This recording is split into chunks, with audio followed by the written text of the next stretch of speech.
Kristo ruhimbaza Imana.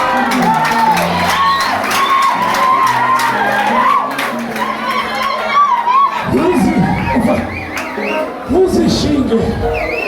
Zamura mikrofone, zamura mikrofone, zamura mikrofone. Mwumve ko nawe utari kumva. Iri hasi kugeza aho nawe utayumva.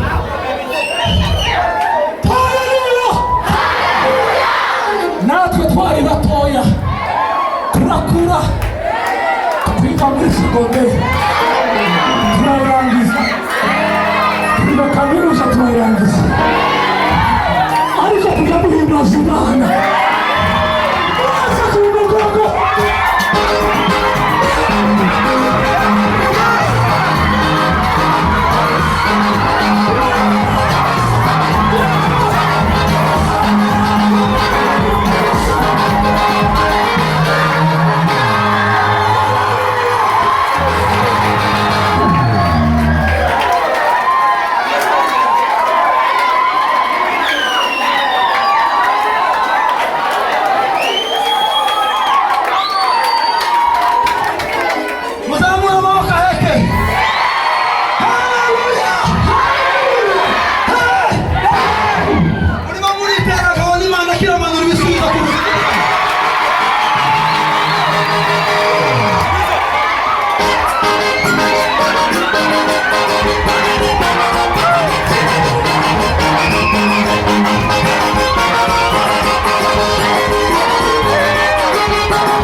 Turabagabo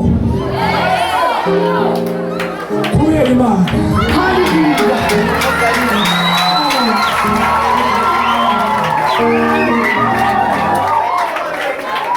Reka mubwire ikintu, tugira abanzi batatu. Abanzi ba mbere tugira ni umubiri, icya kabiri ni isi, icya gatatu ni Satani. Ariko ahantu tuneshereza Satani ni muri Kristo.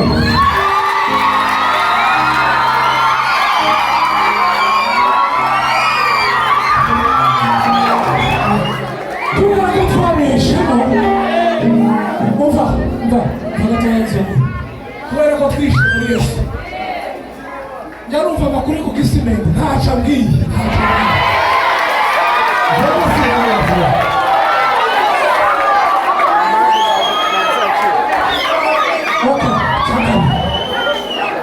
Kubera kwishe muri Yesu, uburaya, ubuhehesi ntaca mbwiye.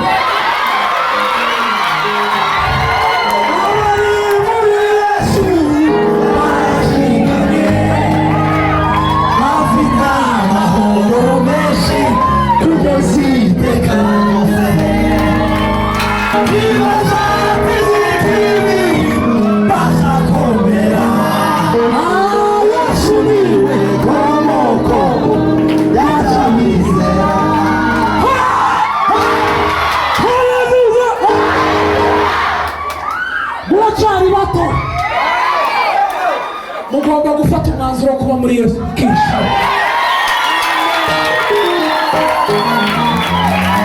Umva, Bibiliya iravuga ngo murwanye Satani nawe azagira gute? Abantu biteguye kurwanya Satani bazamura amaboko. Mukomere amashyi.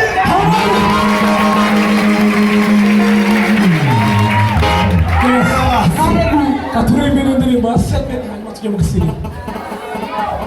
Baduhaye umwanya munini ariko turakoresha mutoya. Tuvuge ngo yapendeza Imana baratuzahura. Yego.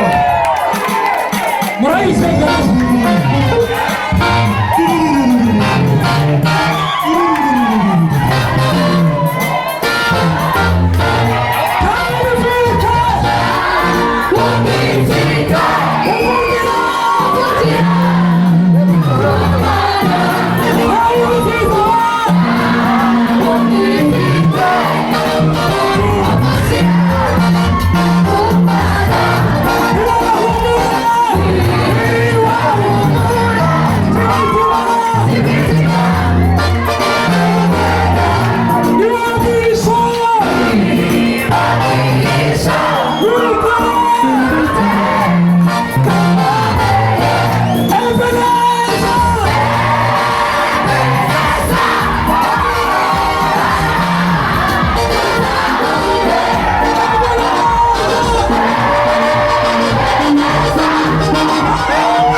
Reba mugenzi wawe high five amubwira ngo uzibere muri Yesu Kristo. Uzabere muri Yesu Kristo.